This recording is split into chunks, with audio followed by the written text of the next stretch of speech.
You have to imagine there had to have been a tire issue as the right rear tire is down right there. But the way that car come around so quickly here, we'll ride along.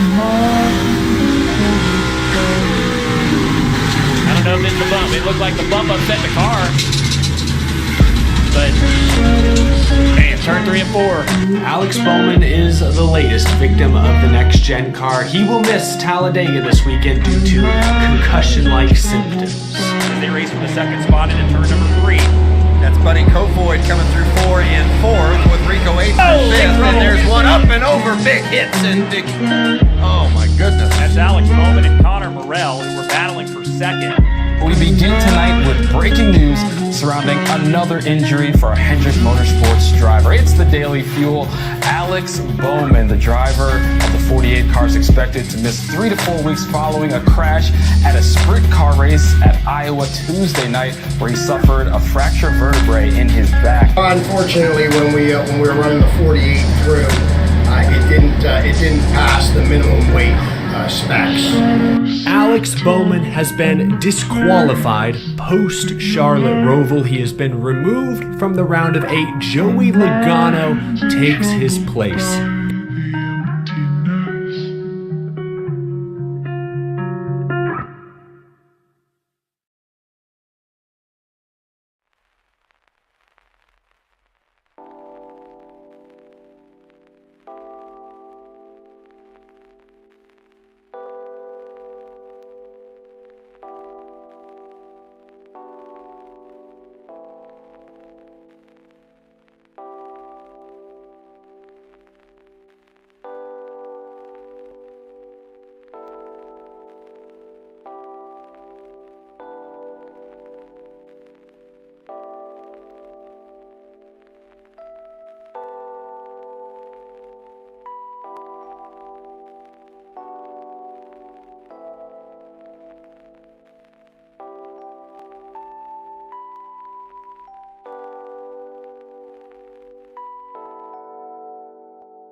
Alrighty. Hello, everybody, and welcome into another episode of the Full Send Half Mast podcast. Tonight, we are going to be talking about the awesome season finale for the IMSA WeatherTech Sports Car Championship at Petit Le Mans. What an awesome 10-hour race that was. What a way to end the season. All the drama, the championship battles throughout the day, the twists and turns, the wrecks, the bonehead moves. I mean, the crazy finish at the end. I can't wait to talk about that with you guys here tonight. That's going to be our main focus. But we're also going to be talking about the NASCAR cutoff races for the Xfinity and Cup Series at the Charlotte Roval, and depression, regression, sadness, madness. I don't know what to say, but we'll talk about it here all tonight, because this NASCAR weekend at the Roval was an absolute disaster in my eyes, and I can't wait to break it down with you guys. We also have some news as well. regarding everybody's favorite greatest race car driver on the planet of Earth, as well as some other interesting silly season stuff. Obviously, our infamous Bonehead and Driver of the Week segments this week as well, and then we'll go over the point standings going into the round of 8 for the Xfinity Cup Series, as well as previewing this weekend's races at Vegas for the Xfinity Cup Series, as well as Formula One at the United States Grand Prix at COTA, and our fantasy lineups for F1 and NASCAR as well. But first off, Tom, he's back on another Tuesday for the podcast. Tom, how you doing, man? Oh man, dude, I was so sick last week. I'm still recovering. I got some stomach issues and whatever. So, apologies if I have to get up midstream, but I'm better. I'm back at work now. So, the last week was absolutely rough. It was not a good time. So, I'm glad to be able to come back and do a stream. I'm excited to talk about some things tonight. Heck yeah, man. I'm excited. I was super excited for this weekend's racing. This weekend's racing was going to be awesome. I mean, I love the Roval or what was the Roval. I'll give my opinion on what I think of the new configuration here tonight.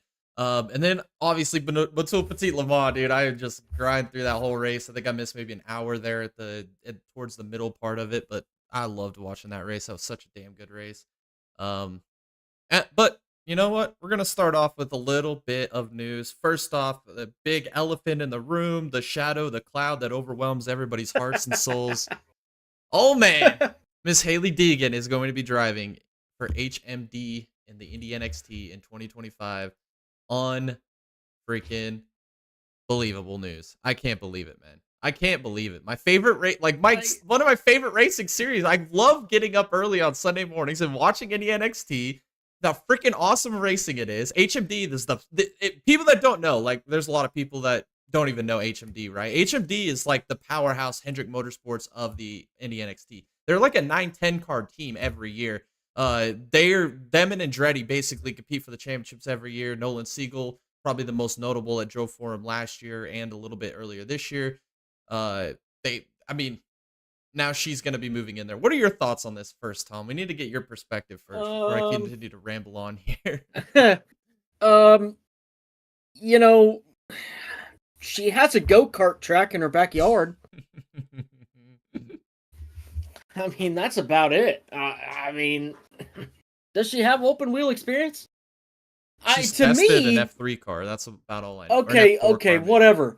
Look, what I'm trying to say is every single one of these drivers that work their way through the ranks, let's take Joseph Newgarden, because he is the true,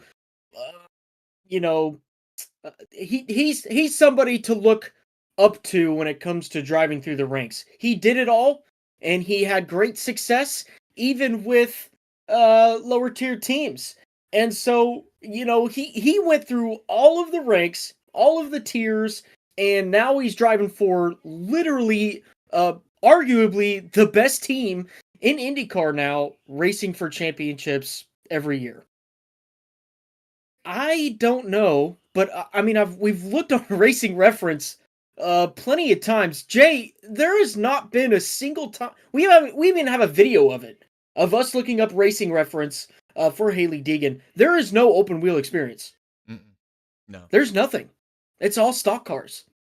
So for me, it's kind of I'm not a race car driver, but I could almost feel like how that would be a slap in the face. To see that, I don't know. I guess who really cares? She's got the money to do it. She's got the backing. When the announcement was made, there was no announcement on sponsorship. I assume it's Monster. But I don't know. I think it's absolutely nutty. Yeah, I don't see this being a success at all. I don't see her succeeding. And honestly, what is the big takeaway from when we look at the Racing Reference, Tom? She always regresses year to year in every series she's in. Yeah. If she starts off the gate really terrible or even really good, it's never going to get better. Like, she hasn't ever proved it in her stats. Yeah, historically. So it's like, where is the benchmark and where is the ceiling here? I don't see any. And to be honest, let's look at both sides of the ball here, right? I almost think somebody's setting her up to fail.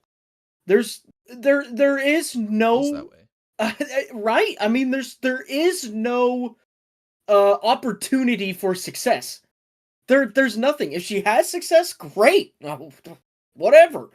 But I don't think it's gonna happen. I think that somebody's setting her up for failure. Do I feel bad about it? No, but everybody makes their own decisions. But I just this is honestly an awful move, just awful, actually. I 100% agree. I was we were talking about it before the podcast. Just put into context, I told Tom, I was like, I can't wait to go back to Portland next year to watch Haley Deegan put it in the wall there. But then Tom brought up a good point. She's like, is she even going to make a full season? Legitimately, you have to ask yourself, do you think she's going to make a legit full season? Like, is she going to withstand the entire endurance of an entire Indie NXT season with terrible results, which you can't put any expectations besides where's her bench? There's no benchmark. Where do we even put a bench? There is none. Actually, the benchmark is Jamie Chadwick. Yeah, but Jamie Chadwick has got way more experience. So, I mean, that's a tough benchmark to give her, too, as well. I mean, the only benchmark I was thinking is maybe like a rookie teammate aligned with her in her own team. Yeah, you can't even do that, though, because they have experience in open wheel. Yeah. And they've gone through the ranks in IndyCar. Yeah. And they've Look, been here's the racing deal. USF, Indy so- NXT... Yeah, exactly. Indy NXT is insanely competitive.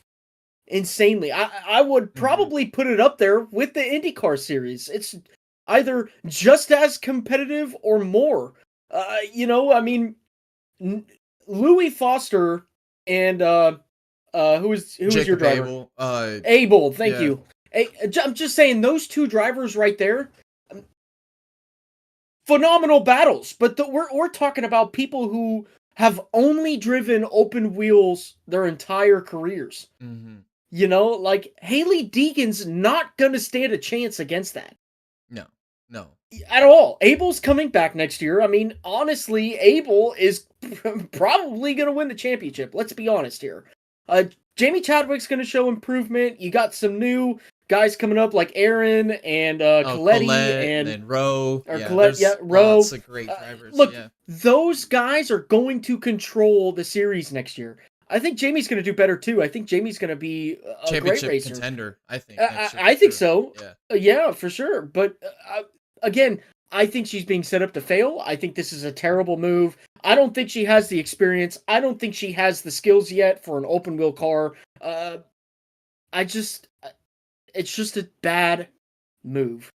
Yeah. And I think a lot to the thing that you're saying too with the competition, these guys grew up in like Europe or like Netherlands or Italy or Brazil where they're racing F4 UK. cars, USF Pro Thousands. Like they went through the tier system. She's just jumping in freaking green as hell. Like I don't know, man. Like I think it's gonna be tougher than it was for her in the Xfinity series, to be honest with you. I think she's gonna struggle way worse, especially with she's in the best equipment she could possibly buy. I mean, like if you're gonna go to the Indy NXT, you're in the best equipment you could possibly get into. So there's no excuses there. Yeah, HMD or Andretti. I mean, that's like literally if you want to go for a championship, it's HMD or Andretti. Yeah, that's it. Yeah, unless you're a Joseph Newgarden, I mean, you could literally win a championship in anything. Yeah, he could win a championship in a Juncos. Yeah, yeah. I mean, he was just for a little context. He put ECR back on the map when he was racing for them in IndyCar. I mean, that's just how freaking good he is. But it's just, I'm rambling now. Because I'm passionate and saying she is being set up to fail. This is a terrible move. She shouldn't have done this. She needed to start in the lower ranks. 100% agree. If she wanted to go open wheel. Yeah, 100% agree with you. She should have went USF Pro 2000s first, ran a season there, moved up to Indy NXT. I mean, you can't Formula Ford. Yeah. USF 2000. No doubt. Yeah. Go to Europe for a year. Go race against the Europeans and see what you could do there. I mean, or go to the W series. What is she doing? She should have just went to the W series and tried to compete. Well, no, she would have got freaking put in a blender there, but whatever.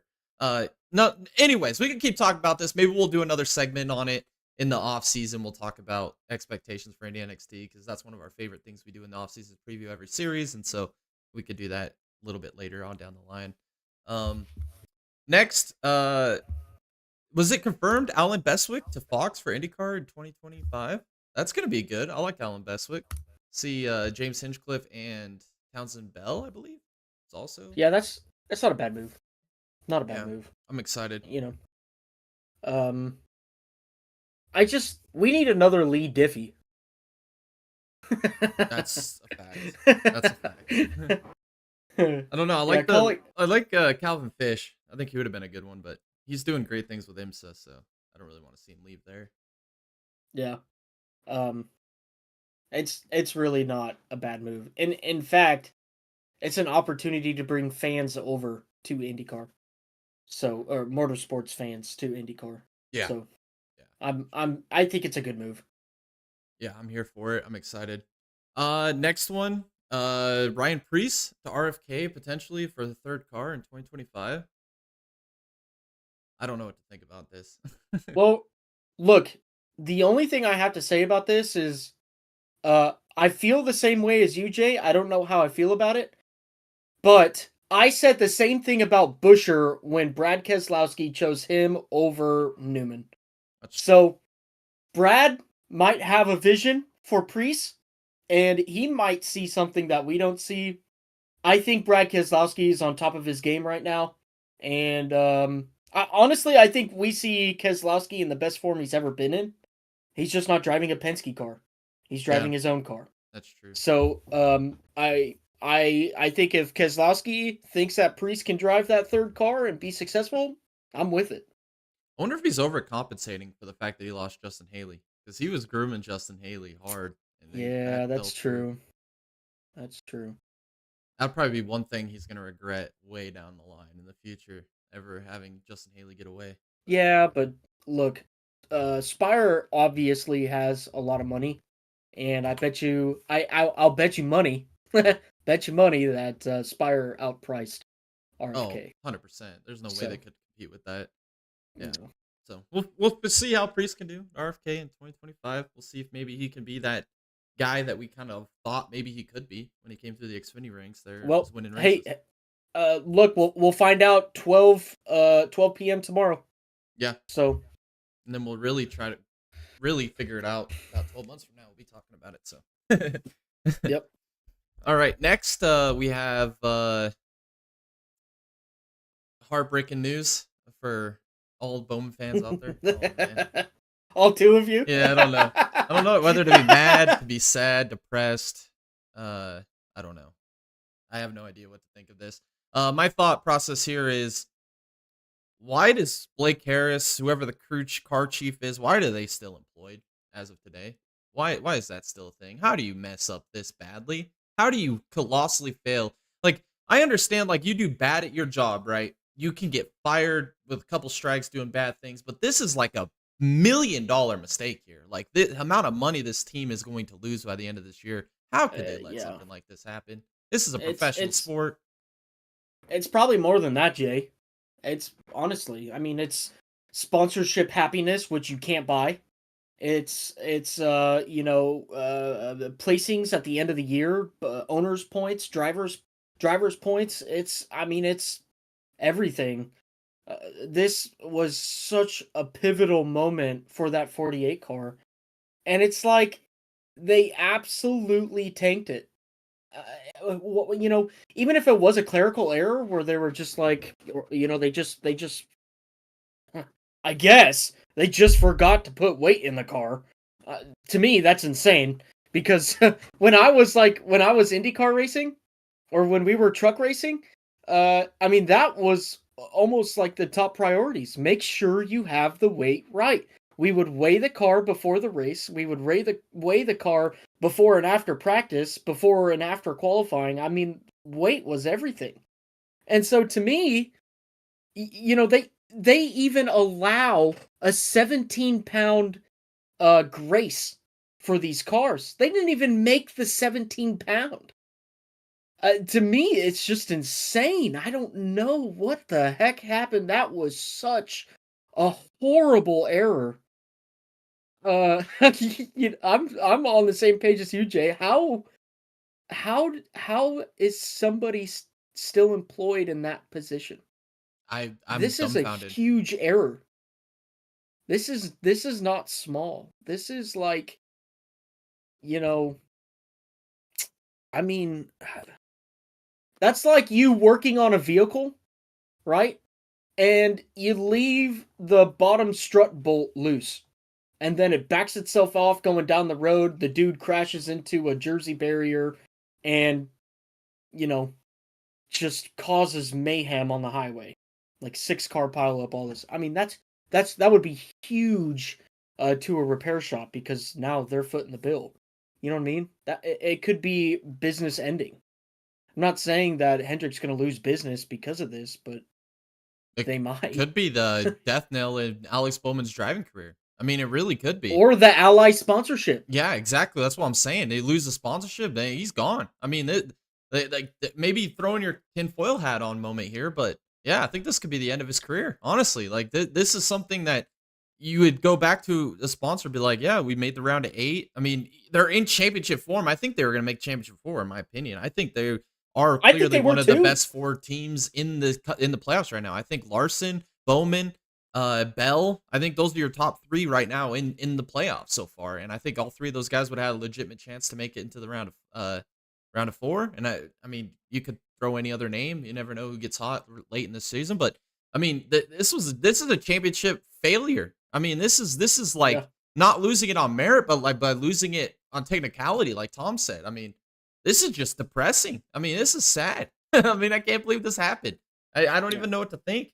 I do know what to think. Why are these people still employed? People should be held accountable. We need people being fired. This is ridiculous. How do they still have their job after this? This is huge. This is the monumental mistake. Now, I'm never for, just going out and firing people because, we talk about livelihoods of race car mechanics and, crew chiefs, car chiefs, all this other stuff. They're severely underpaid for what they do in the first place. But, again, this was such a small speck that meant so much in the overall picture of everything. Let's be honest here. Bowman was having a career drive in the playoffs. Bowman, I firmly believe, and I had him out in my championship bracket. Yeah, early. Very, very early. I mean, honestly, he proved everybody wrong. He proved the announcers wrong. He proved Hendrick wrong. He proved everybody in the freaking world wrong. He proved them wrong. And he was continuing. It wasn't just a one-race drive. He was finally using his bumper to get points. He was finally defending himself. He was finally getting good drives in, man. And it was all based off of driver performance, I think. I think that Bowman stepped up. I think that he was doing a phenomenal job. I really do. I've never said that about Bowman. Never. But, holy cow, what a screw up. Honestly, I don't even have words to describe this monumental event. I really don't. Like, if it was me, I would be seriously questioning if I should walk into Hendrick Motorsports the next No doubt. I would not want to be talking to anybody. I would just, keep my head down and just try to get on with the day because, to be honest with you, I'd be expecting it. Yeah, no, I agree. And you make a good point about the firing thing, but when you're like the crew chief of a race car like that, you're literally in charge of everything that happens on a race day, Sunday. You're in charge of everything that happens from Sunday to Sunday, basically. I mean, it's just crazy to me that they're not having any. There's got to be some type of internal something going on there. That like this can't be something like. Imagine if this happened to Chase Elliott, the fallout. I mean, this is Alex Bowman. Nobody gives a crap. Nobody cares, right? But imagine if this was Chase Elliott, dude. Just imagine for a minute. This was Chase Elliott. You think Alec Gustafson would still be hired? You think he wouldn't be fired? I don't know. This is interesting. You know, yeah. I don't know. Phil Gould for crew chief. Facts. That's what we talked about off stream. I think Phil Gould needs to be the crew chief of the Ally 48 coming up in 2025. That needs to be happening. I think those two can win a championship together. Yes, I agree. Alrighty. That's really all I had for news. There's another little thing I do want to talk about here, and after we talk about the races this weekend. So, without further ado, let's just get into the races. First off, just want to talk about the VP races real quick. Not much going on. Jagger Jones sweeps both races in race 1 and race 2. Luca Mars wins the Grand Sport or the GSX race and pole in race number 1. That's really all I got to talk about there. I just want to shout out Hoffman getting the win in GSX for Toyota. That was the first win that they've had with their GT4 program. So maybe a little bit of a boost going into 2025. So good to see that they got the super kind of figured out here. But dominant year by Jagger Jones, claims the championship. Luca Mars secured the championship in GSX for the GT4 program with the Mustangs. So great job by them this year, capping off an awesome IMSA season in the VP Racing Fuel Series. Next, I want to talk about the Pilot Challenge Series, the Fox Factory 120 on Friday. The number 46 qualified on pole for GS, and then the number 77 Hyundai on TCR pole. Hyundai swept the first 2 rows in TCR. Let's see. Oh, yeah, more incidents with the Ford program. The number 13 Ford ended up taking the lead early and then had a mechanical error within like 2 minutes after taking the lead. I mean, typical Ford stuff there. And then full course yellow early, the number 59 Ford with McKaylen behind the wheel. He gets wiped out by the 57 Mercedes with Ward behind the wheel. Big time moment there coming, I believe it was through turn 12. He just kind of door banged him, sent him off the track into the wall. Ended the day for the 59 Ford. Unfortunate for them. Let's see. Towards the end of this race, we had the number 91 Porsche battling for the lead.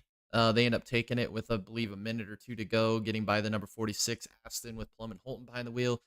They did end up securing the title, so they didn't really race too aggressive for the lead with the Porsche. Also, the number 99 Hyundai went with an absolute ballsy strategy at the end there. Really low on fuel, end up running out of fuel in the final turn, coming to the white flag, loses the lead. And the number 98 teammate there in the Hyundai with Wilkins and Filippi end up winning TCR and securing the title. The number 17 Audi with Taylor and Miller. What a fantastic job by them all season long to claim the title. My headset just died, so I'm going to go grab my backup headset, Tom. So if you want to start with the Xfinity race, I'll be right back.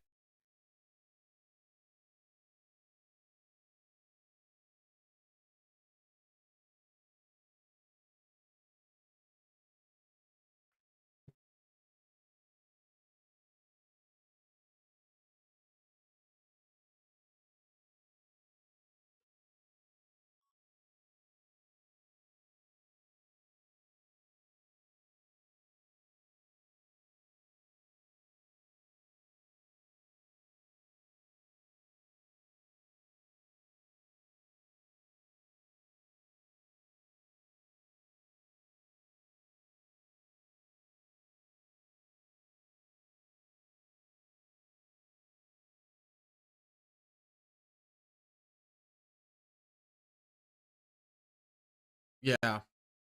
And Creed got a significant amount of damage too. Yeah. Herbst continued on with lots of damage. Creed ended up getting his radiator taken out because what I did want to mention, I'm going to nominate this guy for Bonehead of the Week, but Dylan Lupton, man, this guy is an idiot. This dude literally is the definition of slap a 15 on it, man. They couldn't have picked a better driver for this car. He comes in here like a freaking cannonball off of the final chicane and just completely sent it into Creed. Was fine. He was fine. He stopped at everything, and then this guy comes in like a clown he is, rear ends Creed, jacks him up, sends him into the freaking pile up, and takes out his radiator. Ends his playoff hopes, man. I can't believe that happened, dude. Not only, we'll talk about it at the end of this race. I'll let you continue, but damn, I'm so mad about this weekend, dude. God damn.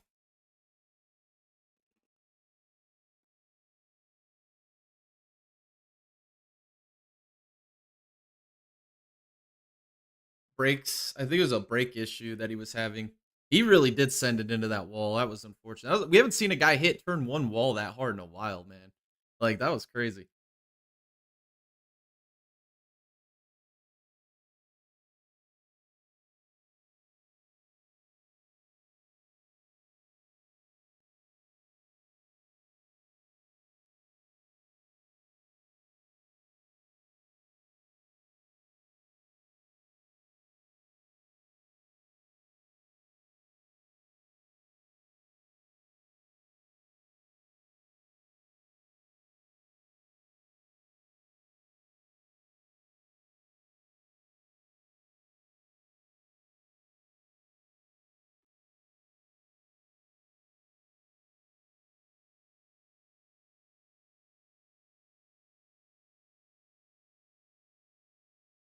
It was like 3, yeah.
I Yeah, I mean, you did a really good job summarizing that. There's some talking points that I want to cover here though first. So, first off, I am absolutely gutted. I mean, not only we'll talk about it with Bowman being disqualified. Well, we already did, but he's disqualified, so I don't have him to pull for anymore.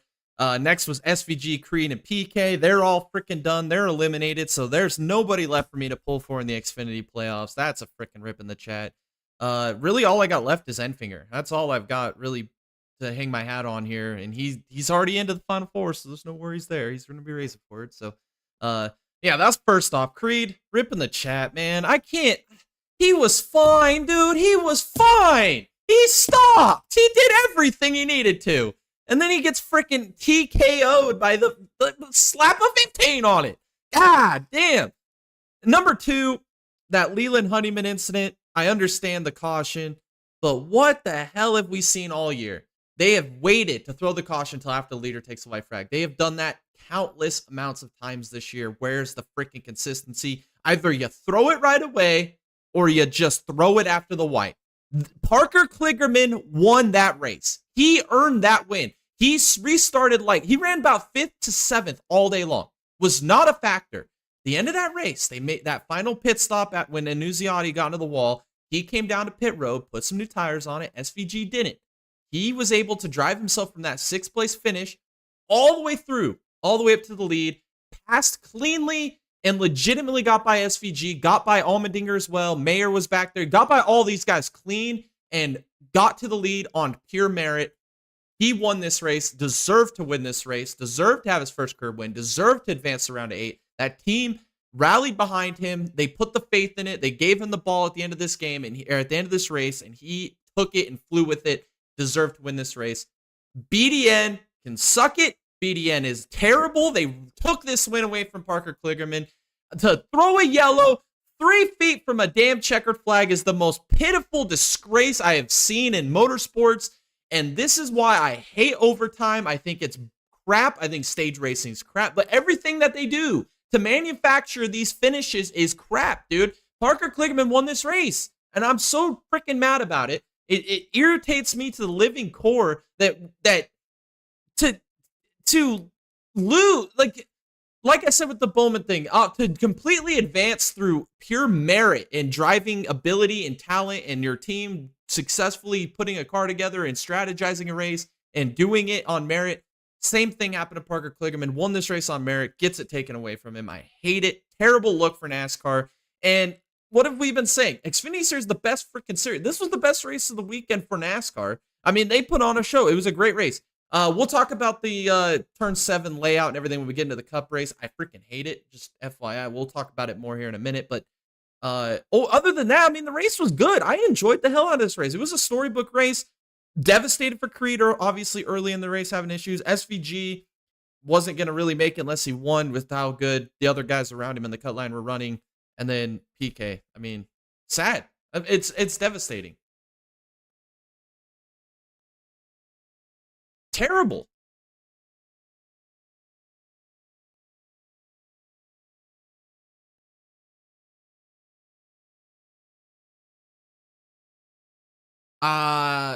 Yeah, I see what you're saying.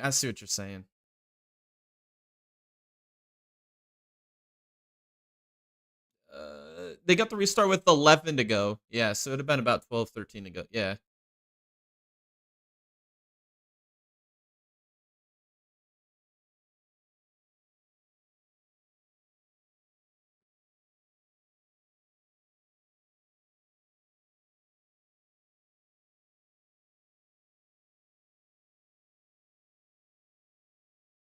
Yep.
Well, here's the way I look at it. I think he should have pitted. When I saw it live, I think he should have pitted.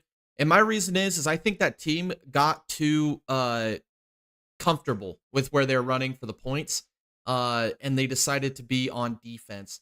My thought process here is, would you put Tom Brady on the bench in the fourth quarter and not give him a chance to put the ball in his hand to go win the football game? Or are you going to put Michael Jordan on the bench with 2 minutes to go and not let him go drop 10 in the last 2 minutes? I mean, I think SVG is the best driver in the series, and in road courses, why would you not put him on offense? I would rather lose knowing we gave him every opportunity to win the race and he just couldn't get it done than to put him on defense where he's having to backpedal to hang on and lose. You know, I just think it hurts worse to lose when you could have done more to win than to lose when you did everything you could to win. You know what I mean? Like, that's the way I feel about it. And that's why I didn't think the call was very smart to begin with.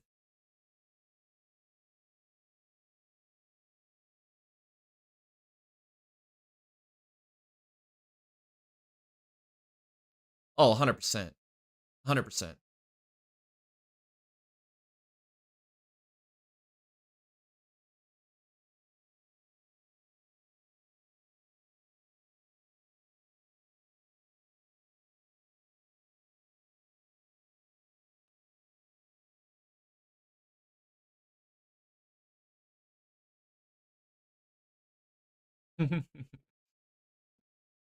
Mm-hmm.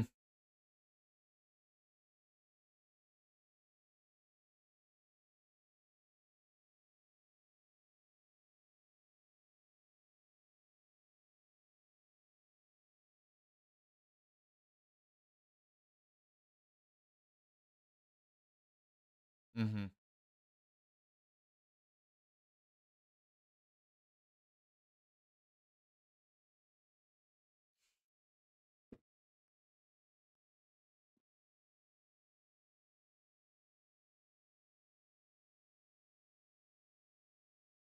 Yeah. And I don't think he had the best car anyway, so I think that could have been a lot of the thinking. I think Mayer and Allmendinger had better cars than he had. So I think if they were thinking, oh, if we lose that track position to those guys were racing anyway, and I will probably not beat them. So I see why they did it. It just stings, man. It just stings. I was really looking forward to seeing an SVG Creed round of 8. Even PK. I would have taken that with Creed getting eliminated, going to be somebody to cheer for, and none of it played out, man. And I'm just gutted for PK, dude. I can't believe it to this moment, dude. Like this week, NASCAR just hates the 48 or something. I don't know. I think the 48 hates the 48. I think that I don't know, man. It's an absolute devastating weekend, man. And I had PK as my dark horse to win this race too. I think last podcast, and I was like super on it. I was like, he's gonna advance. I know it. It just didn't happen. But anyway, I mean, that's the Xfinity Series race. I we'll talk about the configuration. That's really the only other thing I wanted to talk about with this race was the configuration. But I'll talk about that with the Cup race because I think that there's a lot of talking points based upon this freaking layout, man. But first off, I want to talk about Petit Le Mans, man. This was an awesome race. I freaking enjoyed it. And it came down to the bitter end. Just like I said it would on last week's podcast. I said, you guys tune into this race. You guys might think it's boring about halfway through, midway through, you might tune out. Don't freaking do it. Just stay locked into your TV because at the end of this race, it's going to be an absolute banger all the way down to the final minute. And that's exactly what we saw. First, I want to talk about Action Express getting the pole in GTP. The number 2 United with Keating. They end up qualifying on pole with LMP2. The 77 AO wins the GTD Pro pole. This is your championship leader coming in.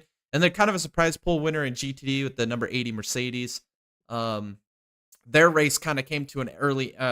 Really, the race was done at this point. Early at full course yellow, they went off the track, got stuck in the gravel trap. They were not a factor for the rest of the day. But my first off here, I'm going nominee for Bonehead of the Week. I mean, out of Ben Keating, of all people, I would never have expected this.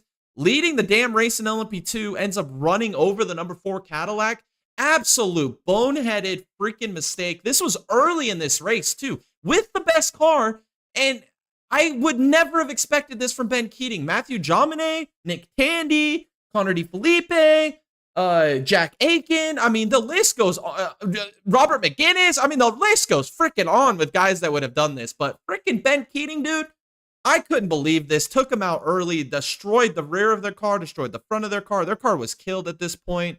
The 4 Corvettes race was pretty much done at this point too. And that was my pick coming into GTD Pro. It just didn't happen. But after this, the race kind of got interesting. In hour 3, we had a lot of incidents. The number 31 Action Express got a drive-through penalty for passing under yellow. This ended their race, basically. They had the lead, and then they lost all that track position with the pass-through penalty. Never really were a factor again. I do want to talk about the number 82 Ferrari with Abri behind the wheel. What an absolute Chad save he did out of turn 12.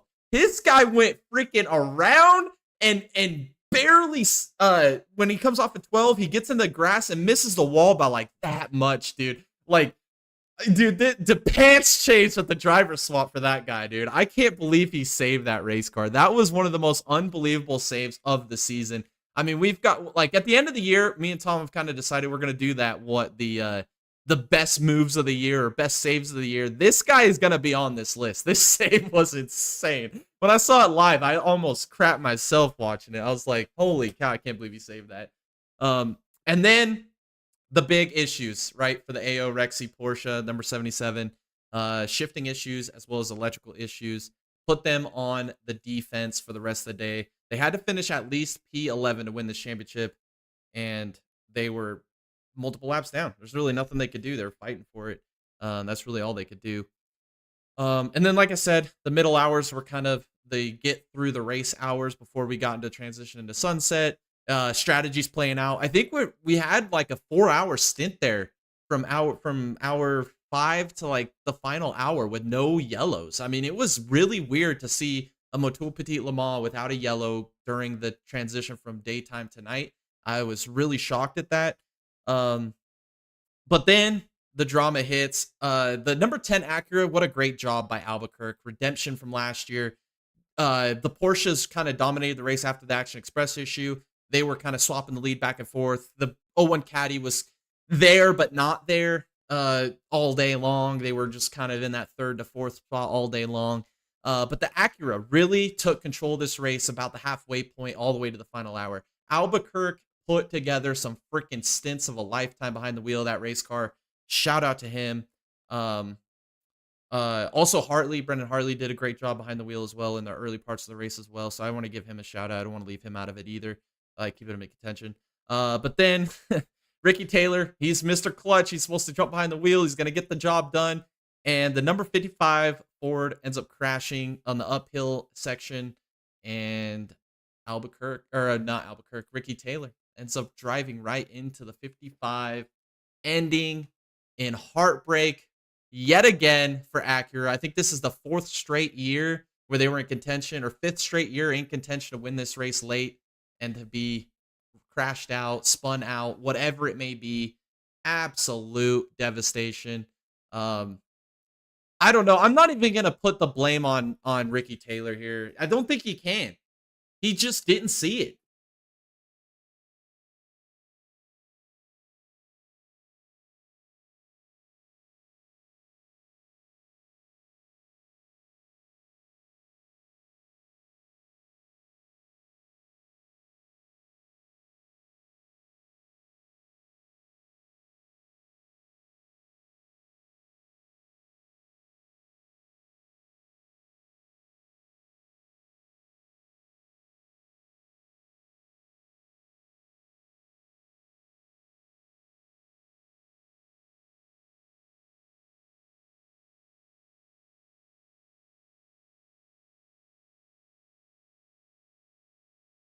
Oh man, I was devastated because they interviewed Ricky Taylor after the wreck or whatever, and he was crying, and him and Albuquerque were having a moment because this was their last race together with Acura for Wayne Taylor Racing, and man, I just felt bad. Then they interviewed Wayne Taylor, and he was devastated as well. He's like, hey, man, what do we have to do to win this damn race? We've been there every year, the last 5 years, and we get taken out right about this point of the race every year. I just felt gutted for the team. I mean, it just stinks, man. There was nothing else they could have done. They were gonna win this race, in my opinion. The Porsche, them and the 6 Porsche were putting on a good show, but I still think the 10 Acura was gonna win this race. They were gonna clutch it at the end of this race. Super, super unfortunate for them. Ends their race in the final hour in contention to win it. But this kind of changed the race because with that full course yellow, we saw the pit stops begin.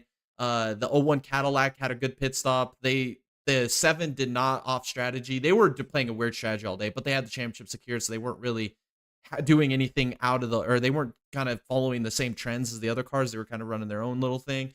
But this brought the 01 Cadillac back into the mix late in this race, man. And freaking Vander Zander of all drivers. I would not have expected Vander Zander to be Mr. Clutch at the end of this race, but damn, did he do a great job on that restart. Fought the 6 Porsche. The 6 Porsche maintained the lead there for a little while. And then he just had some steam out of nowhere, took the lead late, and then the gremlins hit the car, man. He had one headlight go out, a tail light went out, both headlights go out. There was one time in this race, dude, with like 5 minutes to go, where both headlights on the 01 Cadillac went out at the same time. He's driving blind at Petit Le Mans through the uphill sections, the blind corners, I'm sitting, if you were watching the watch party, me and Jared were sitting here in freaking amusement of how the hell he was able to navigate the track with no headlights. That allowed the 6 Porsche to close that gap a little bit there. I mean, it got down to like 1 or 1.5 seconds at one point, and I was worried there. Then the headlights come back on, then they're flashing in and out. Like, it was dramatics down to the nitty gritty of this race. I mean, what else could have happened? I mean, that was the craziest thing I've ever seen, dude, with the headlights going out like that. I mean, unbelievable stuff.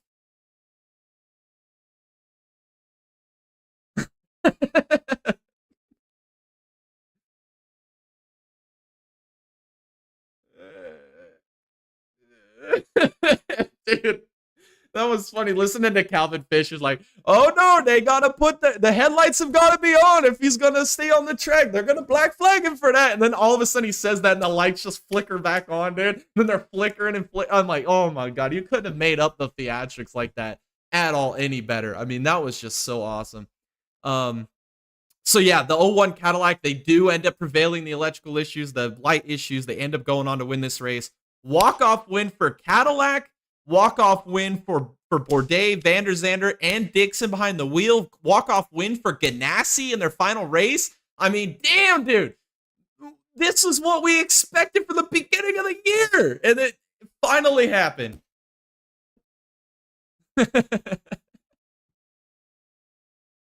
Oh, man. I'm so elated, man. So excited. That's true. That's true. Oh, man. I'm so excited. There's rumors that Van der Zande and Bourdais are maybe going to go race for Joda next year in the World Endurance Championship. I'm not sure if that's going to come full circle or not. But yeah, this whole team's disbanding. They're all going their own ways. Ganassi's done for at least 2025. I mean, it was a bittersweet moment. It reminded me, I said it during the watch party, it reminded me of Meyer Shank last year when Colin Braun and Blomqvist ended up winning the season finale with Castro Neves, and they did the kind of the walk-off there with that final race that they were doing with that program. Kind of felt like that, man. It was bittersweet. Like, it was awesome that they won the race, but it's sad that it's all coming to an end too. I mean, wish them all the best of luck.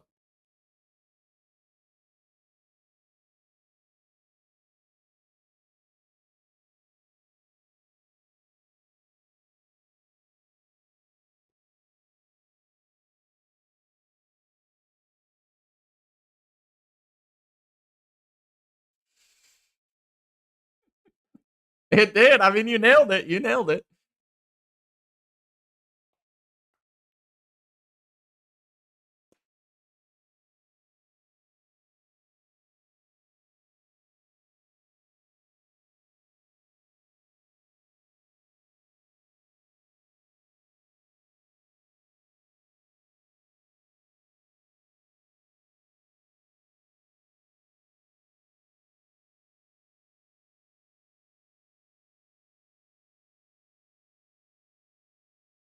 Awesome win.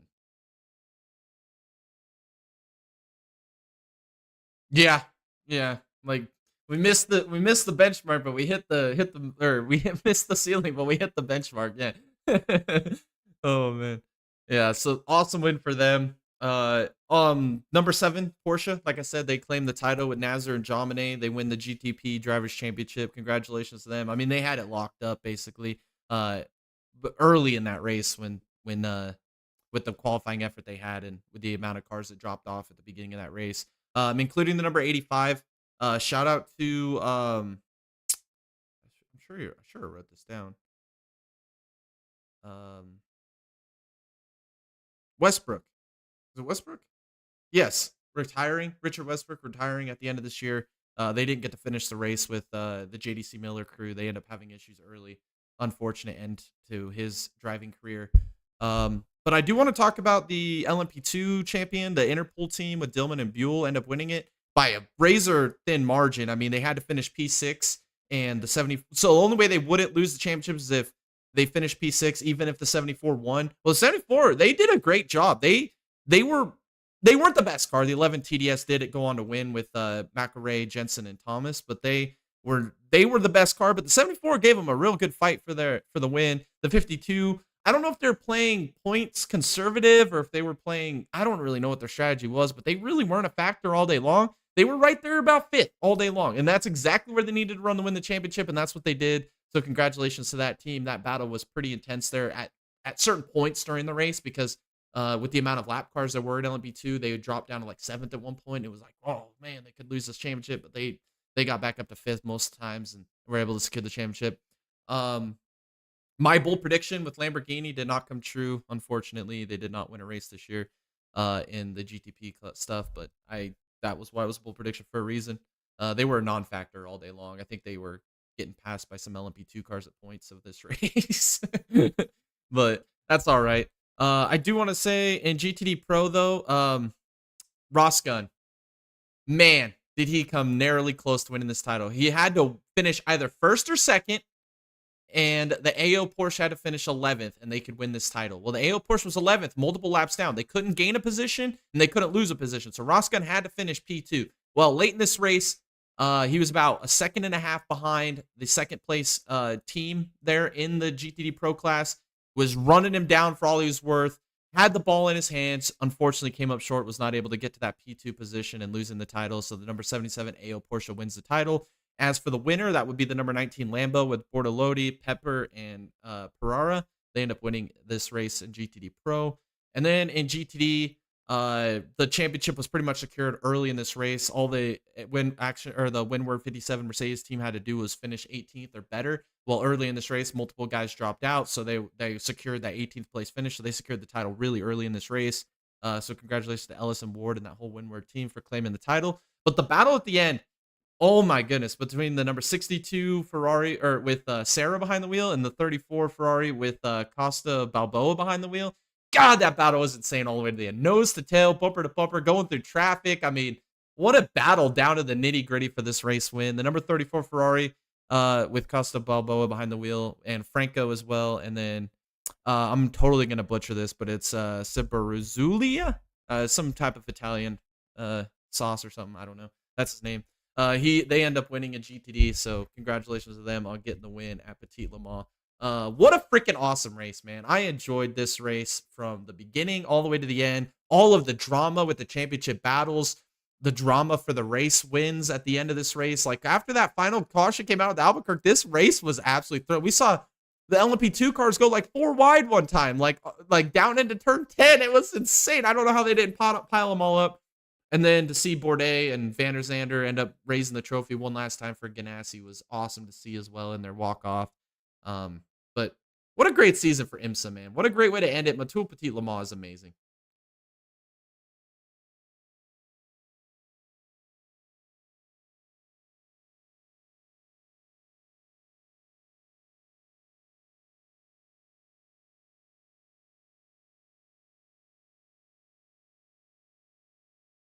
Yeah, it's awesome. We got one more WEC race this year for the championship, and Porsche's looking to claim that title as well on that side, just like they did in IMSA. That'll be November 3rd or 2nd, I believe, at Bahrain for the 8-hour race. That'll cap off the sports car season. And then we're only 3 months away from the Rolex again. The Rolex 23-hour, 58-minute, and 36 seconds. We're going to run that back again, baby.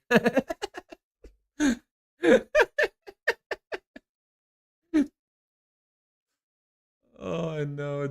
I know, and we're gonna be 3 months removed from running it back again. So, God, I'm so devastated. IMSA's over for the year, man. Like, I am so devastated. I love the IMSA racing. I love it so much. It's my favorite racing series in the world.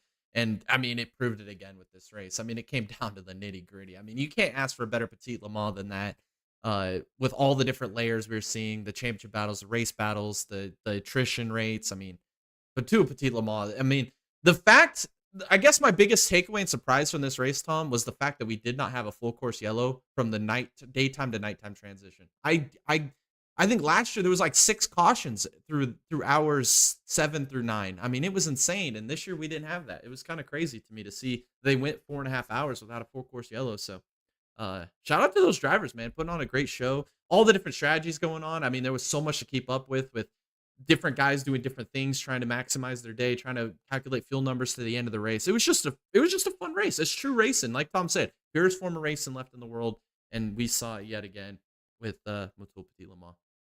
All right, I could keep going on forever at this race. I freaking loved it. If you guys ever get a chance to go back and rewatch it, I would highly suggest it. Or if you did watch it, leave your comment below. Tell us what you guys thought of the race. What an awesome weekend and a championship capper for the IMSA WeatherTech Sports Car Championship.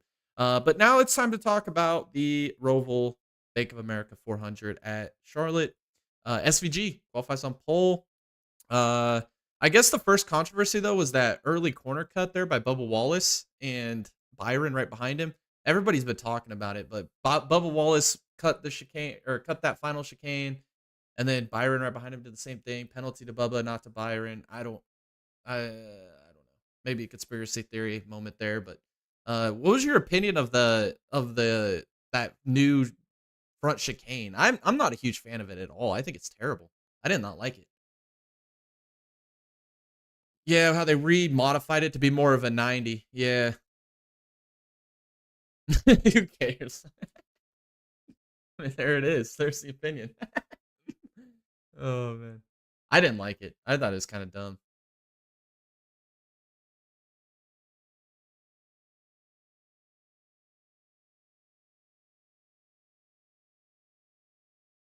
Well, that's the NASCAR way.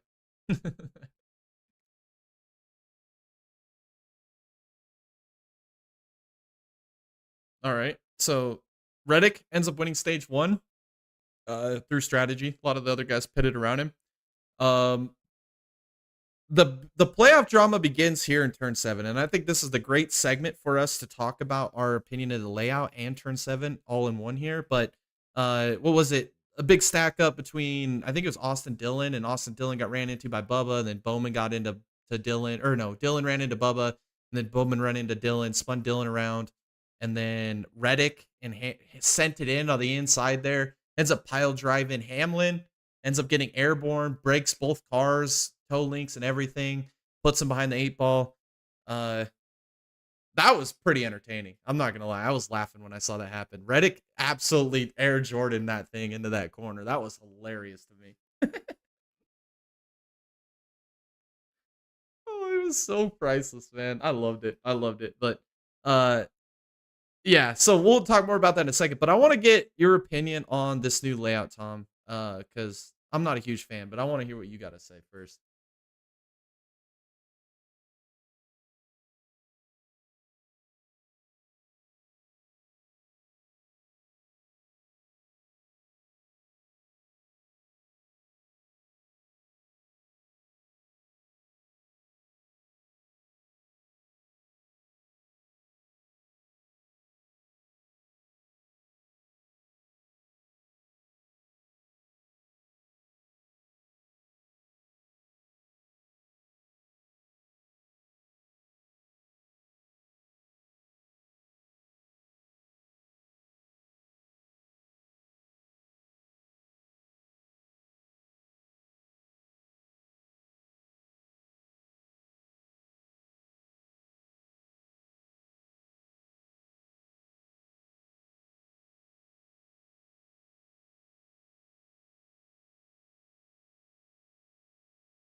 I mean I think you're spot on with that take there. I agree 100%. It's the car, but I miss the old layout, man. I do. I think the other layout was way better. We had like a little bit of a downhill blind S section that led into like a big swooper there. Uh, I don't know, man. What was the thing that we used to coin the back straightaway chicane to, man? We used to call it the action corner, bro. It's no longer the action corner. They had to create an action corner that completely sucked. I mean, I hated it. I mean, yes, there's a lot of people like, yeah, there's lots of passing, but I don't really consider passing when you run over half the field to make a pass. I mean, you could put the blame on all the drivers in the field. Every driver in the field hit somebody in turn 7 in this race. Everybody did it. Everybody dive bombed somebody and absolutely TKO'd them. We saw 10, 12, 14 cars go around there. I mean, that's manufactured action corner. The action corner was the action corner because they just created natural action and they took it away. It's not like that anymore, man. I used to love the back straightaway chicane because that's where you would see the desperation, the action corner, man. It was great.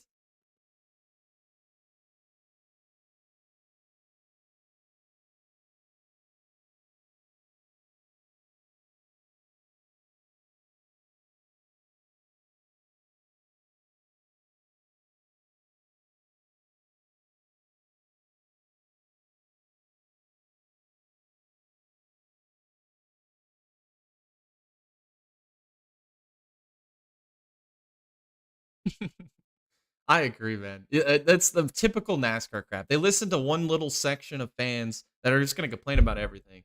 And then, not even that, though. They just fix stuff that doesn't need to be fixed. They break things that were completely okay. Like, I just hate it, man. Like, NASCAR is just going down a tear. Yeah. Yeah, we'll talk about that, too, because we had one of those incidents pop up again in this race. Yes. But yeah, so that was the big incident in this race that really set Reddick behind the 8 ball. They did eventually get it fixed and did make a charge to the field late, which we'll talk about. It really doesn't matter in the hindsight now. But Bowman ends up winning stage number 2 off of strategy, staying out, doing everything he needed to do, like we talked about. But this race kind of changed with that caution with 29 to go, and Austin Dillon's team did not tighten that lug nut. That wheel went flying off the car. The fact that they let him leave the pit box with that when they knew the tire was not tight. I mean, what was their objective there? Were they going to ride around the track one lap and come back and tighten it again? Like, what?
Yeah, I mean, you're dead on.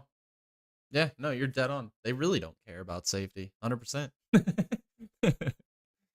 Oh man, but yeah, that kind of changed the race because then Reddick ends up he's out of the playoffs and at this point has to make one of these championship best drives. Drove through the field, fresh tires at the end of this race. Championship best drive. That's all. That's really all I could say. He did everything he needed to do. Drove through the field, got himself advanced into the next round. Knocked Joey Logano at the time out. Obviously, we know that's not the case now because some guy doesn't know how much weigh a car. I mean, that's ridiculous. But Larson dominant victory, walk off in the round. But Cindric eliminated, Suarez eliminated, Briscoe eliminated, and Bowman eliminated via technicality. I mean, is there really anything else you want to talk about this race? I mean, if I was to grade this race, I'd put it really low. I mean, I think the other layout would have been better, and now they're trying to get rid of the Roval. I like the Roval personally. I've liked it ever since the first race. I think the layout they had was great. I think you're right. The biggest problem with the Roval, why everybody hates it, is because the car sucks. I mean, if you built a good car, this track is one of the best tracks in the circuit. I mean,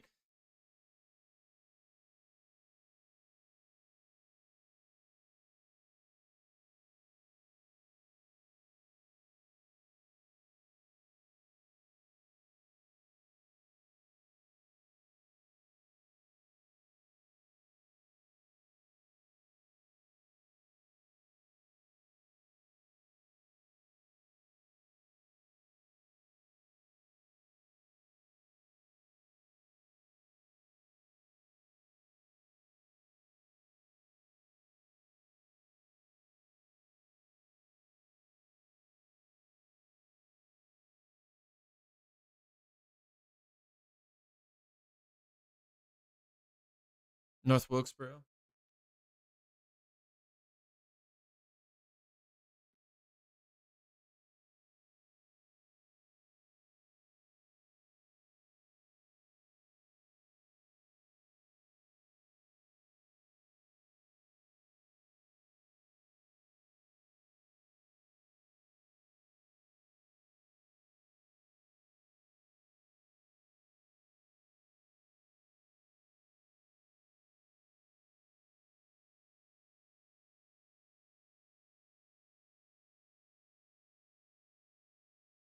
Bubba Wallace, Alex Bowman, when they threw the water on him. Yeah, when they got into the chicane issue. Yeah, I mean, there's been some great moments.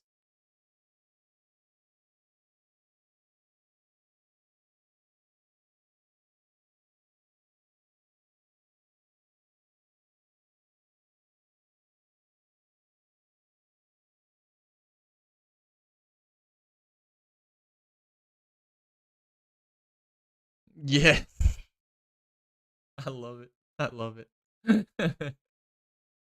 I couldn't agree with you anymore on that. I mean, I'm with you, dude. Make it great again.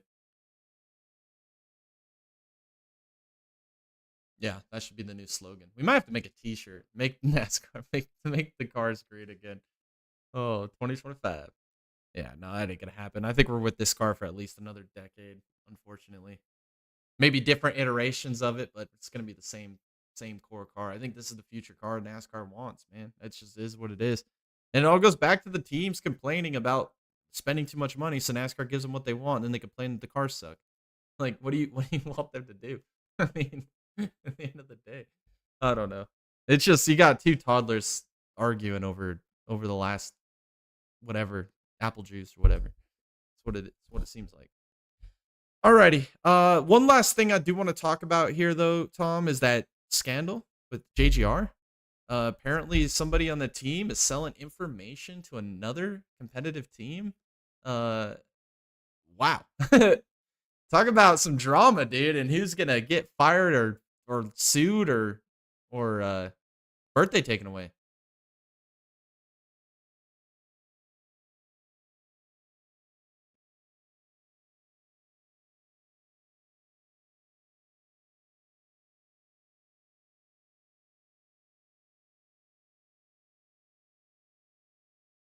Mm-hmm.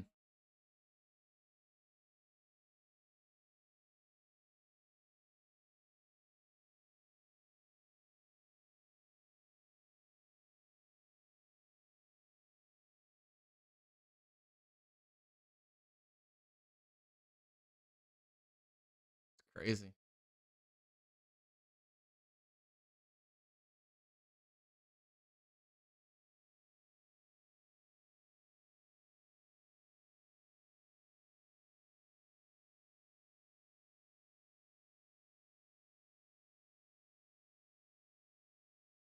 Oh, I 100% agree. I think it's crazy how this stuff always seems to surface. It's like people just don't keep their mouths shut, which is like weird. Like unless there's like I don't know, man. You think that there's like some back work network, like some spies that NASCAR has planted at all these teams. Like I wouldn't be far fetched. I mean, it's $1 billion company to think that they don't have some guy who's a janitor who works for NASCAR that's spying in on these teams. You know, who knows what's going on in there, dude? I mean, these internal organizations, dude, crazy.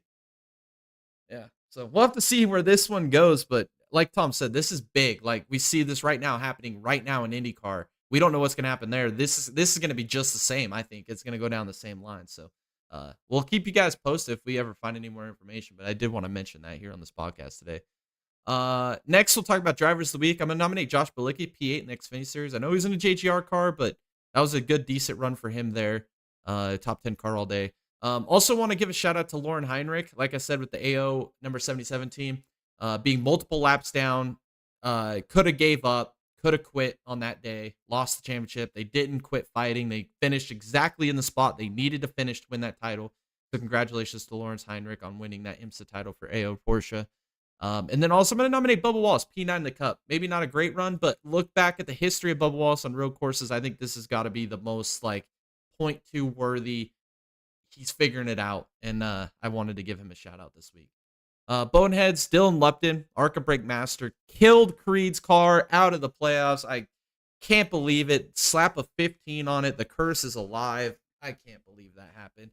Unbelievable. Can we bring Brett Moffitt back in 2025 AM Racing? Are you listening? I don't, like, honestly, get rid of these pay drivers and just bring in a real driver. Come on, man. Bring him back.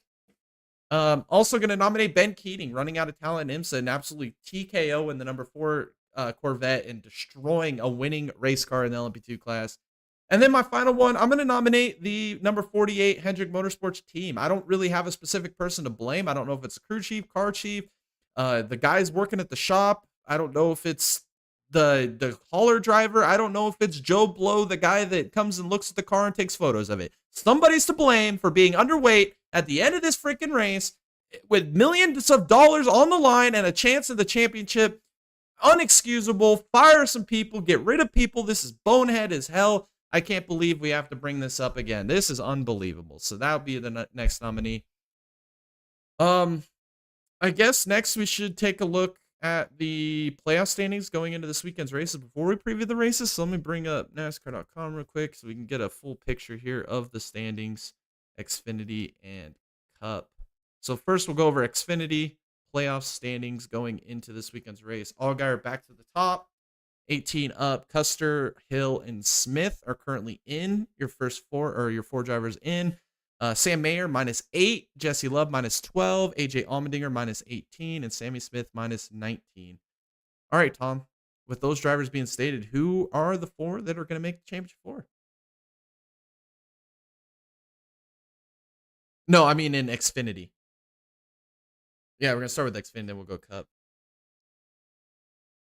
I kind of threw you off there. My bad. I guess I can go first. I think Custer. I think Custer's is easily going to advance. The speed's been there this year. I think Custer's a lock. I think Chandler's a lock as well. One of those Toyota's JGR is not going to get shut out of the Final Four, so I'm going to take Chandler as my number 2. Number 3, I don't really have another lock after that. I mean Austin Hill. I don't know what to think about Austin Hill. I don't know. I'm almost writing Allgaier off, dude. I really am. I just don't think he's going to advance. That team, the last race of the playoffs all the way into the first round of the playoffs has been completely pedestrian. I don't know about them. Jesse Love, I don't think a rookie's making it. I'm going to take Sam Mayer as my 3rd. I think Sam Mayer's going to advance. He just has that clutch factor, and when it gets to this point of the playoffs, you need that clutch factor. I think he does it. And then for my 4th and final spot, do we see a second Junior Motorsports? You know what? I'll give him the benefit of the doubt. I'll say Allgaier is going to make it to the Final Four. Just veteran experience. Maybe this round lines up better for him. So to summarize, Cole Custer, Chandler Smith, Sam Mayer, Justin Allgaier will be your Final Four next week.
Yep.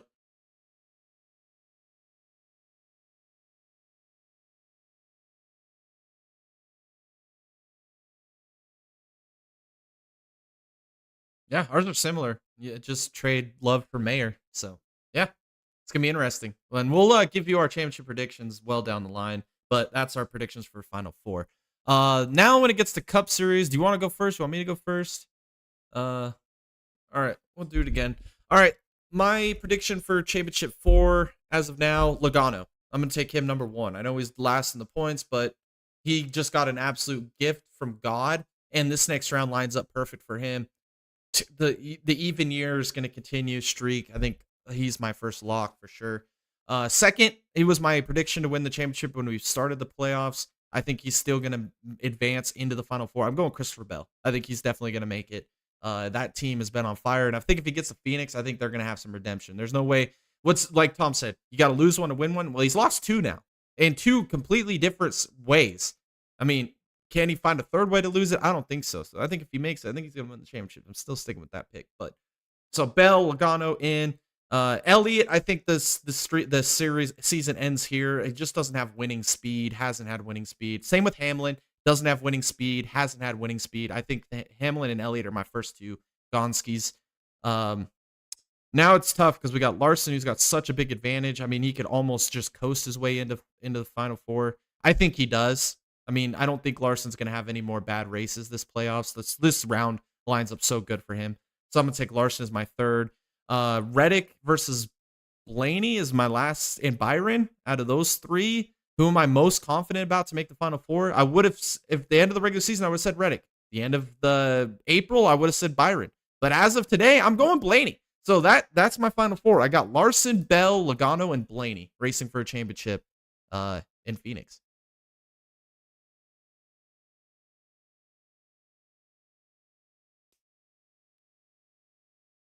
Damn. Yeah, that.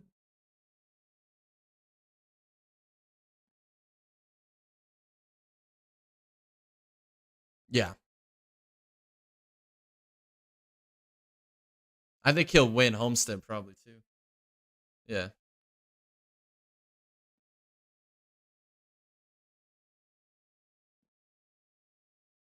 Martinsville. And he's won there before in a clutch round. So, yeah.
Yeah. That's kind of crazy because my Final Four would have been the same, except I would have took Logano out for Bowman. I mean, honestly, if it would have stood. So, yeah, I think that those Yeah, I mean, I would 100%. Yeah. All right. Well, that's our predictions for the Final Four, and we'll see if we if we get those right, and when we get closer to the end of this. But it's time to make some race predictions. But first off, let's talk about the notable entries. Xfinity Series, Daniel Dye back with colleague in the 10, Taylor Gray and Omarola are in JGR Toyotas respectively, and then Heim in the 26 Sam Hunt Racing Machine. Cup Series, Rick Ware Racing is fielding Cody Ware in the 15, SVG with colleague in the 16, and then old Jimmy Johnson going to try his luck again to try and survive a lap 1 incident here this weekend at Vegas and the Legacy Motor Club. Under over, can he survive lap 1? How many races he got taken out? Like first 2 laps. Oh man. All right. Let's get into it. Picks for this weekend. The first race is on Saturday, the Xfinity Series. Amber Health 302, the first race of the round of 12. My pick for this weekend, I'm going to go with Eric Almirola. I think he wins this race. I think that the playoff guys, I think you're going to see Allgaier up there as well. I think you're obviously going to see Chandler Smith up there. I think those are probably your 2 potential perennial guys that are going to compete for this win. I wouldn't be surprised if Custer's up there, but I think Almirola experience, speed, and not worrying about playoffs and points and all that, they're going to put him in the right strategy, and he's going to win this race. My dark horse, I'm going to go Parker Kligerman, man. You never know, dude. When you get wronged and just absolutely ruined, sometimes great things can happen. And maybe this weekend the racing gods turn the favor back in his way, and maybe he finds himself in victory lane. And I would love to see it, man, in his final season.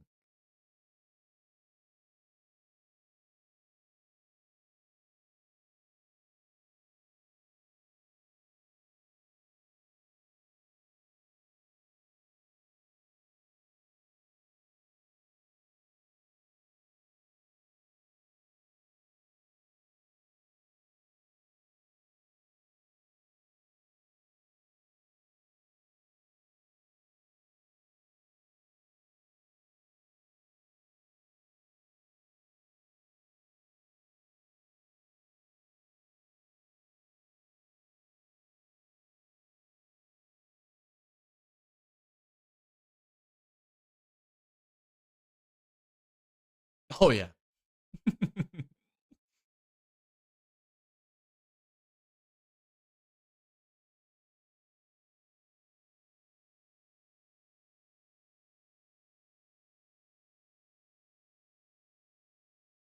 Yeah, I'm excited. I wish I was there, man, in person to watch this race. I'm excited for the Xfinity Series in Vegas. This is going to be a great race. Super excited to see it all play out. Championship hopes could be dashed. They could be achieved. Who knows this weekend at the Vegas Amber Health 302. F1's back this weekend, man. We're back at COTA for the United States Grand Prix, getting down to the nitty gritty. I think there's 6 Grand Prix left this season. We're now into the North America swing with Mexico, US, Vegas, Brazil. I mean, this is going to be a fun swing here for this championship battle for constructors and for the world championship. But with that being said, my pick this weekend is going to be a man from McLaren, and that's going to be Oscar Piastri. I think McLaren's going to be absolutely unbelievable this weekend. They've got the best car on the grid. It's no secret anymore. And I think Piastri is really, the way Zach Brown said it, not that I believe really anything that clown has to say, but he said they're going to let those drivers race it out. They're not going to put any team favorites or favoritism in towards Norris at all towards the end of the season. Looks like they got the constructors wrapped up as long as they don't completely fall apart, which I don't see happening. But with that being said, I think when it comes to the race, I think Piastri's going to qualify better than Norris. I think he's going to get off the line better than can't go Lando Norris. And I think he's going to get control of this lead, and he's going to end up winning this race. And it's going to be a big-time moment for Piastri, getting his 3rd career Grand Prix victory. And then for my dark horse, this man scored points here last year, is Yuki Tsunoda. It was like the last guy to score points right at the end of the race. I think he also had the fastest lap as well, so he scored double points right there at the end of the race. I think that this is probably one of the best tracks left on the schedule for RB Cash App, buy one, get one free, Visa, VCarb, Toro Rosso, AlphaTauri racing team. So I think the Tsunoda is going to do some great things this weekend. I think you'll definitely look to see him in the points, and maybe even closer up in the points, maybe up in like a P8 position by the end of this.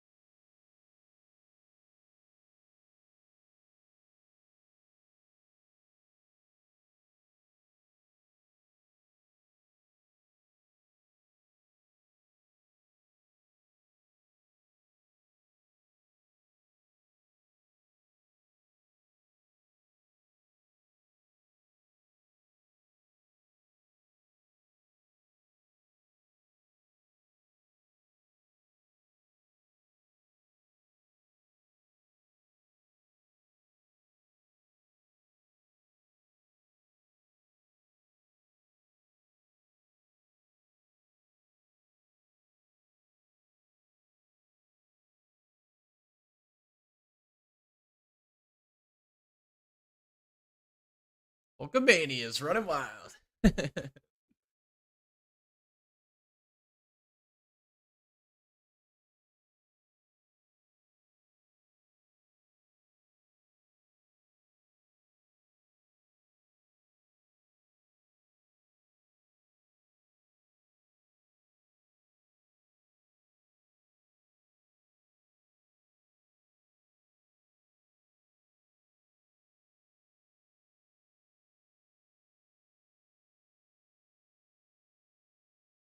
Heck yeah. Super excited for this race. This is going to be great. I might actually watch this over the cup race, not going to lie. But around the same time on Sunday, the South Point 400, and my prediction this weekend to win this race is going to be Christopher Bell. I think he's going to lock himself right into the championship four right here this weekend. This team, I think, is poised to win the championship this year. I mean, you got to lose one to win one. He's lost them twice now. This is the year, man. This is the year. If there's any year for Christopher Bell to get the title, this is the year. He has been on another level, absolutely killing it through the playoffs. I think him and Bowman are the two guys that scored the most points in the playoffs this year, and I think that trend continues with Bell. If Bell does not win, though, I'm going to put an asterisk here. If Bell does not win, guess who does win this race? It will be Joey Logano. So just keep your guys' eyes open, because Logano could be the guy to punch his ticket first. So, I mean, there's just something to be said about being handed a gift from God, and Logano just got handed one completely this weekend. So, I could see him definitely winning if Bell does not. And then for my dark horse, I'm going to go with old Lyle Gregson. And the only reason is because this is really one of the final races here for Stewart Haas. They're out of the playoffs. Do they really care anymore? I think they're going to just give him complete garbage cars for the rest of the year. You know, but with that being said, it's his hometown track. And you know what Boyer would say, the type of momentum and adrenaline you get from racing at your hometown is going to be pumped into the back here. Yeah, the 13 times in about an hour segment. Yeah. Yeah. So I think that what the Boyer's philosophy here, taking Gregson is my dark horse.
I agree. Carson has been unbelievable this year, for sure.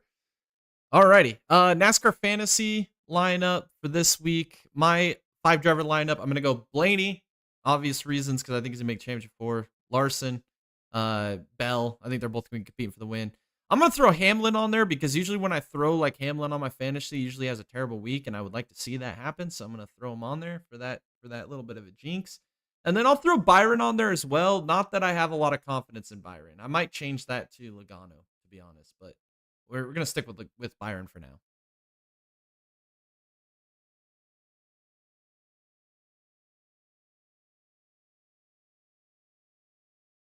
Yeah, I mean it's championship time. You gotta take all the championship guys. All right, and then for matchups, we got, I believe it's Logano, or is it Bell versus Larson?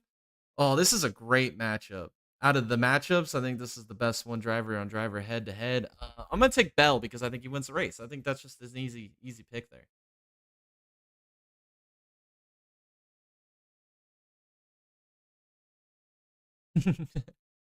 All right, and then the next one is Hamlin and Byron, and I think this is like a really tough one for me because I think these two are going to be in the bottom half of the playoff drivers in this race.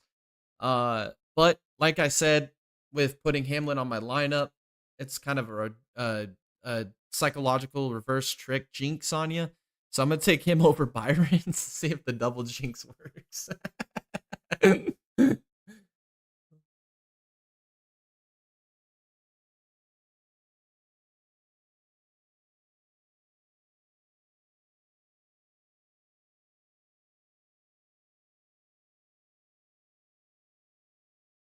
Alrighty. Next one is Blaney and Reddick, and I think the way that these guys have been running, I think it's a no-brainer. Blaney all day. Look at Blaney, man.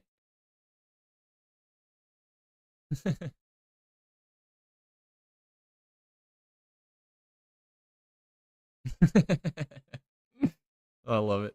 And the next one is Logano and Elliott. Again, easy for me. I think if Bell doesn't win this race, it's going to be Joey Logano. So I'm going to take Joey Logano over Chase Elliott. Easy money.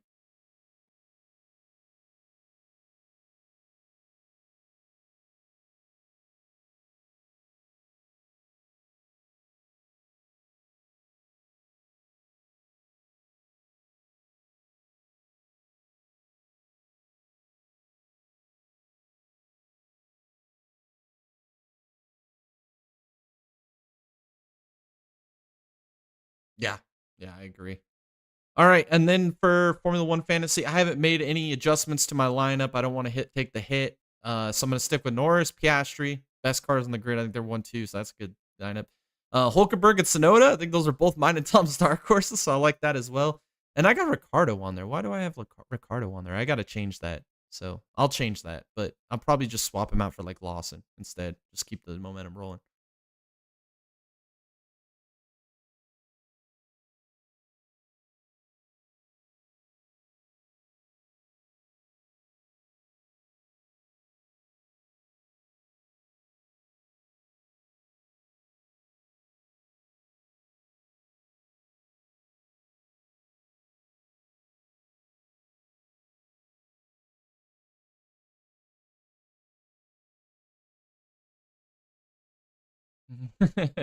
Yeah, no, I wouldn't. All right, and then for manufacturers, I'm gonna go McLaren and Williams, and that's really the only ones I can afford, so that's why I did it.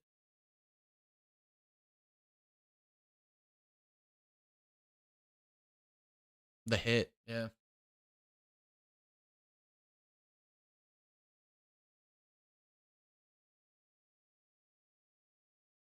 yeah, yeah. There's not really any options there. All right. Well, that would be our picks and fantasy picks for this weekend. Let us know in the comments below if you agree with our picks for this weekend's races or if you have different picks. I'd like to see what you guys have to say. But it should be interesting. I mean, like Tom said, I think the best race of the weekend is definitely going to be that one on Saturday for the Xfinity Series, and I think the F1 race should be pretty interesting too. At least the start will be interesting to see how good Piastri and Norris's battle into turn one will be. Maybe some little bit of chaos and carnage there as well. And then Sunday, who knows what we'll see. Playoff racing, devastation, depression, sadness, madness, regression. I don't know what to say. But we'll figure that all out on Sunday. Announcements though for the watch parties for the month of November. We're not going to be doing a poll because there's not a lot of races to choose from. But instead, we're going to treat you guys to a triple header day watch party, triple days in a row. We're going to open that up to some other people to come join us. Maybe we'll get some more Donovan in here. He joined us last year for the Xfinity watch party. Maybe we'll do that again. Jared, maybe join us on Sunday. He's pretty busy on Saturdays. Maybe even Friday night. He can come join us. That'd be fun. But we'll do the Truck Series Final Four at Phoenix as well as the Xfinity the day after. And then the Cup Series on that Sunday. 3 days of watch parties here on the Dega Boys Broadcasting Network. Should be a freaking awesome time. And then for December, again, no races to really choose from. So for what we're going to do in December for our watch party is we are going to do the Abu Dhabi Grand Prix, the final race for the Formula One World Championship and Constructors Championship here on this channel. It'll be a real early Sunday morning one for me, but it should be a lot of fun. And I believe the way that the championship battle is going in Formula One, we might see a championship battle come down to the last lap there, like kind of like it was in 2022. So that'd be exciting, and we'll do that with you guys here. And then we'll open. And then obviously when we get to January, we'll do the Rolex Maybe we could do a Chili Bowl watch party. Maybe we could do that. Mull it around. Maybe we'll do that. And then, yeah, it was fun watching it last year. So yeah, maybe we'll do a Chili Bowl watch party. Maybe we'll do the alphabet soup. Maybe we'll start like on the C main or something, and then we'll go all the way through to the A main. Do something like that. That'd be fun. Or maybe even do the pull shuffle all the way up. We'll do something like that for January, as well as the Rolex. Obviously, we'll do the Rolex in January, and then when we get to February, we'll reopen it back up to you guys. Maybe we'll do the Daytona 500 like we did last year, and then do another poll with you guys. So lots of watch parties over the next few months. At least, what did I name? 3, 4, potentially 2 in January. So and then 1 early, obviously, for the 500 when that comes back around. So that's about 7 watch parties in about 3.5 months. That should be a fun time around here at the Dega Boys channel. So definitely got to check in and tune in to the Dega Boys over the next few months. Thursday. Oh boy, Tom. I am just really figuring it out.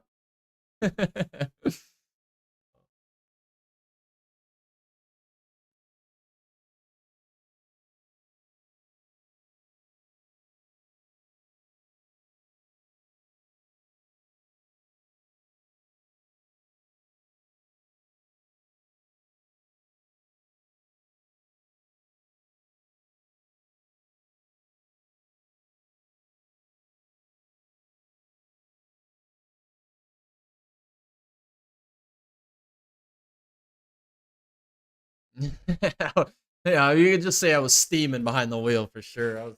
Is it 1 to go? Yeah, I pulled my infamous Kurt Busch moment off in that race, and I was over it. So yeah, we did cut it short, but we'll do our best in this next one.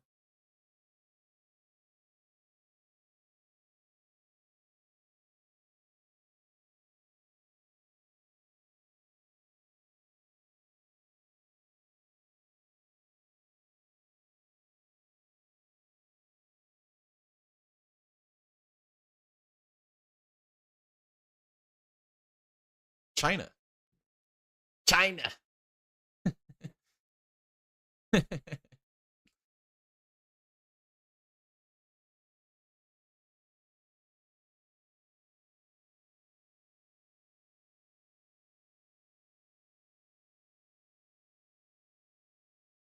I agree.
Heck yeah, I'm looking forward to it. It's gonna be fun. It's gonna be fun. Make sure you guys come and join us. Come and comment in the chat. Tell us what we're doing wrong or what we're doing good. We want to hear it all. So,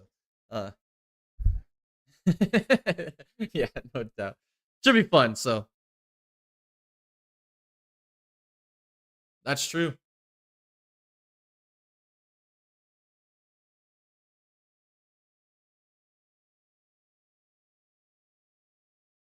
Heck yeah. Yeah, we'll see how that series progresses. We'll keep doing that every Thursday, so make sure you guys tune in. It'll be fun this Thursday to do that.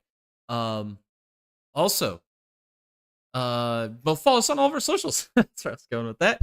We have X, Facebook, TikTok, Instagram. We're streaming also on Kick, and then we also have a Patreon if you guys want to help support us. It means the world to us. Make sure you guys stay up to date. Come join our Discord. Link is in the description below. Lots of people, I think, joined the Discord during the watch party there on Sunday. So if you guys want to interact and come read some news, some memes, anything that may be with our Discord. There's anything and everything with all motorsports happening in the world. Stay up to date. Share your own news, your own rumors, your own inside sources, whatever it may be. This is an awesome motorsports community, and it keeps growing every day, and we really appreciate you guys. Also, go check out our merch store. Go buy you some Digga Boys swag, man. It's getting cold outside. You need that Digga Boys hoodie. Go get you that Big Daddy NASCAR hoodie. You know, if you're mad about the Parker Kligerman or Alex Bowman incidences this weekend with NASCAR, go get you some BDN merchandise. Get you a beanie, get you a hoodie, whatever it may be. Get some sweatpants when you're lounging around the house. I know Thanksgiving's coming around. You can sit back and sit down and watch whatever you watch on Thanksgiving. Eat some turkey, stretch it out with those sweatpants. Nice time. Get a coffee mug even, man. Get some early morning coffee before you watch the races, and especially if you're on the West Coast trying to watch them F1 races in the morning. It's gonna be a hassle, so get some coffee.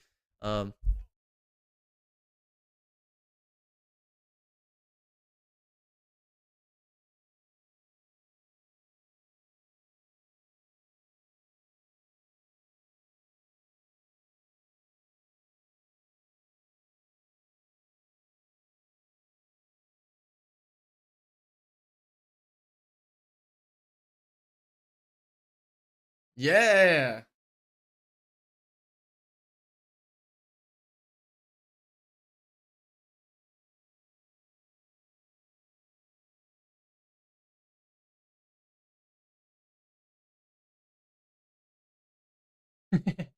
We're hungover. Yeah.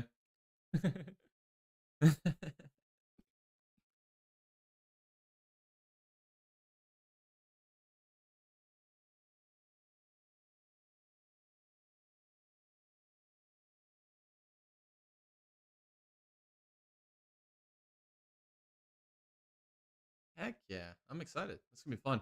Yeah, we had a great time there. Yeah, and I like the idea of maybe doing it ahead of time, other than doing it at the track. Yeah, we found out that was real tough, real quick. There's nothing like being half drunk, half hungover, half sick, and trying to do a competition. It just didn't work out. All right, so yeah, that would be fun. I'm excited to announce some of that stuff over the next few months. So, awesome. What a fun podcast this was, Tom. Interesting racing this weekend. Good IMSA race. We had some NASCAR, whatever. But yeah, it was fun. I enjoyed it. Great podcast. Good to have Tom back here this week, and we'll see y'all next Tuesday again with another podcast. Talk about the races upcoming this weekend that we previewed, and maybe our luck will turn around with picks. I know we've kind of had some bad luck recently with picks, so maybe this weekend's the weekend. We'll figure that out. But nonetheless, thank you guys again for tuning in for another awesome podcast. We went a lot longer tonight than I thought we'd go, but it was fun. Anyway, hope you guys had fun, and enjoy the rest of your night. Enjoy the rest of your week, and we'll see y'all in the next one.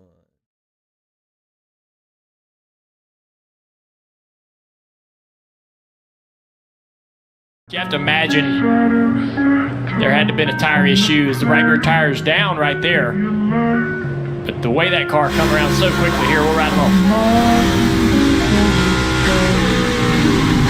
I don't know if it's the bump. It looked like the bump upset the car. But, man, turn 3 and 4. Alex Bowman is the latest victim of the next-gen car. He will miss Talladega this weekend due to concussion-like symptoms. As they race for the second spot into turn number 3. That's Buddy Kofoid coming through 4 and 4th with Rico 8th and 5th. And there's one up and over. Big hits and big. Oh my goodness. That's Alex Bowman and Connor Morell, who were battling for second. We begin tonight with breaking news surrounding another injury for a Hendrick Motorsports driver. It's the Daily Fuel. Alex Bowman, the driver of the 48 cars, expected to miss 3 to 4 weeks following a crash at a sprint car race at Iowa Tuesday night, where he suffered a fractured vertebrae in his back. Unfortunately, when we were running the 48 through, it didn't pass the minimum weight specs. Alex Bowman has been disqualified post-Charlotte Roval. He has been removed from the round of 8. Joey Logano takes his place.